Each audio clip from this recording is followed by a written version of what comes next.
Hello, excuse me. Hello, world. It is Wednesday, September 20th, 2023, and looking out the window at Defiance.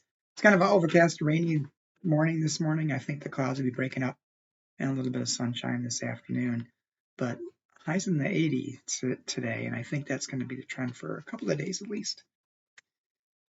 The devotion for today is Forbid Not the Children, written by Donna Shaper. Donna bases the devotion upon Luke chapter 18, verses 16 and 17. King James Version. Suffer little children to come unto me, and forbid them not. And then Donna Shaper writes, did you know that honeybees sleep in the petals of dahlias? Have you ever noticed how soft a petal of a dahlia is? For the honeybee, there is a silky bottom sheet and a silky top sheet. If I were a little kid, I'd love the idea of fitting inside a flower, just like a bee does. My granddaughter calls it, let's get cozy. I don't fit cozily into the role of giving children's sermons. There are so many variables of age and temperament, not to mention the fact that parishioners often like children's sermons better than adult sermons.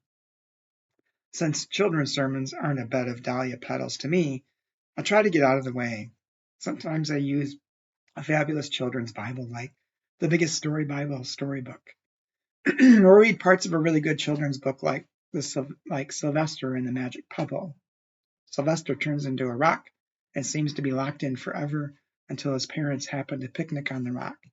They speak of their love for him, and he is freed by their love. Sometimes I invite someone else to do it. People in the church who are gifted with children, who create sacred, cozy space through children's sermons and education and recreation and relationship. Why should I get in the way of that? Follow Jesus. Forbid not the children, and do not be a rock that locks them in. And Donna's prayer. Grace us all with talents, O God, and let's free children by our love. Amen.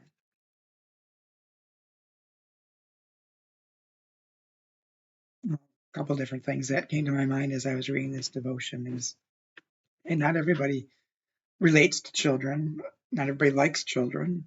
There are some people who do, and some people are wonderful at it. So for me, the devotion is for those people who have that gift, then let them be. Let them do what they can do. And I guess don't try to force yourself into doing something that doesn't come natural. Although, on the other hand, if you do try to stretch yourself sometimes, you can grow. So who knows? The other thing the devotion reminded me of is that each and every one of us have different gifts and graces. And that's why we live in community, not by ourselves, not as individuals, but as part of a community. We balance one another in our abilities and in our interests, in our cares.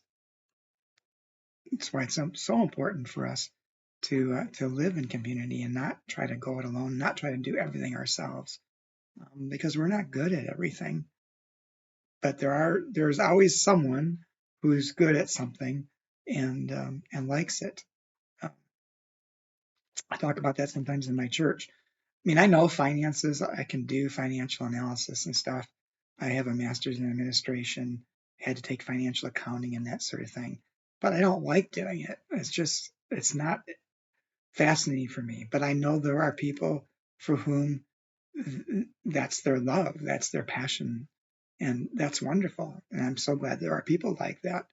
And I'm sure there are people who think of the gifts and graces that I have. They're so grateful that there are people like me who like to do what I do because they don't. So that's why living in community is so, so important. Well, I hope you have a good day. You might want to take an umbrella this morning if you're in Defiance, but you won't need it this afternoon. And I hope to talk to you soon.